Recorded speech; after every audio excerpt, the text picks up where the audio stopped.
Guys finally আমি হয়ে গেলাম আইফোন 16 প্রো ম্যাক্স এর পুরো বাংলাদেশের ভিতর লাস্ট ইউজার বলতে কন্টেন্ট ক্রিয়েটরদের ভিতর লাস্ট ইউজার। আইফোন রিলিজ করার পরেই কন্টেন্ট ক্রিয়েটরদের মধ্যে মারামারি লেগে যায় কে কার আগে কিনবো, বাট আমি মারামারিটা করি না, কারণ কোনো কিছুতে ধাক্কা ধাক্কি আমার পছন্দ না। লাস্টেই কিনবো, কিন্তু একটু কম দামে কিনবো। তো ফাইনালি এই ফোনটা চলে আসছে, আর এটা সিঙ্গাপুর ভ্যারিয়েন্ট, কালার হোয়াইট, 512 জিবির একটা ফোন। আমার সবসময় 512 জিবি দরকার হয়, কারণ আমি যে ভিডিওগুলো বানাই ভিডিওগুলো অনেক বড় বড়। 512 জিবি তাও হয় না, সামনের বার থেকে 1 TB লাগবে। আর ওপেনিং বলতে পোলাগ ওপেনিং খালি ফিরন্তি, যে এই জায়গায় একটা ঠেকরা পড়া আছে। এই আমার বলি কি, আমার আগে কেউ সিস্টেম নাকি রে? যাই হোক, এখন এই যে খুলমু, বুঝছেন মানুষ এই খোলা নিয়ে কত কাহিনী করে, আমি খুলে ফেলেছি। বাইরে হয় নাকি রে?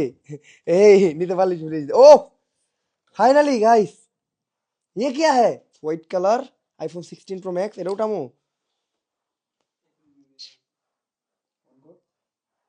উঠ গয়া।